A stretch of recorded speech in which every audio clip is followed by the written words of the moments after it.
Hello everyone, welcome back to my channel মা মেয়ের রান্না।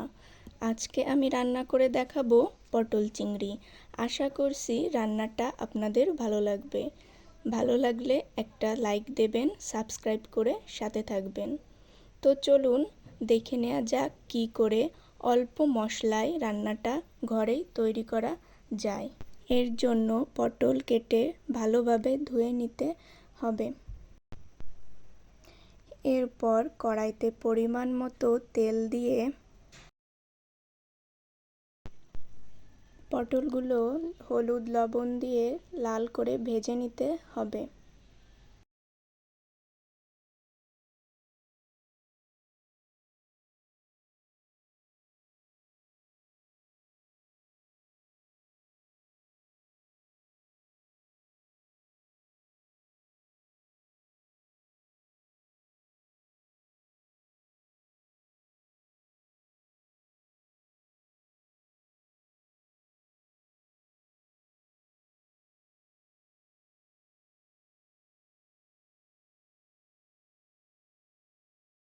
ভাজা পটলগুলো তুলে নিয়ে একই তেলে আলু লবণ হলুদ দিয়ে ভালোভাবে ভেজে নিতে হবে।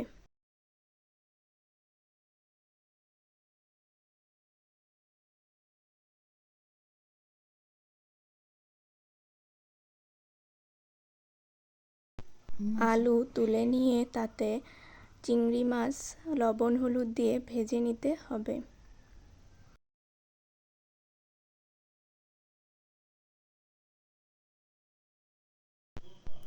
মাছগুলো তুলে নিয়ে একই তেলে দারুচিনি ও তেজপাতা ফোড়ন দিয়ে দিতে হবে।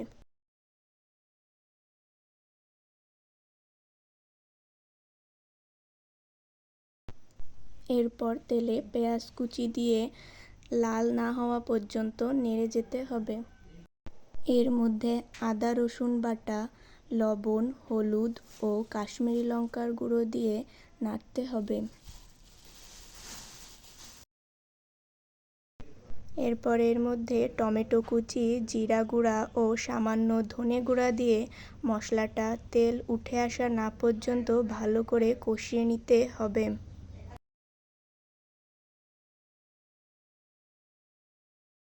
এরপর এর মধ্যে নারকেল, পোস্ত ও কাঁচা লঙ্কা বাটা দিয়ে ভালো করে কষিয়ে নিতে হবে।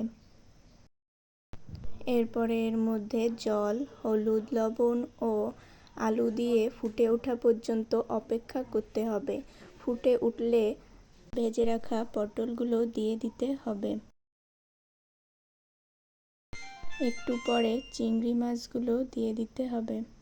তরকারি নামানোর কিছু আগে গরম মশলা ছড়িয়ে দিতে হবে।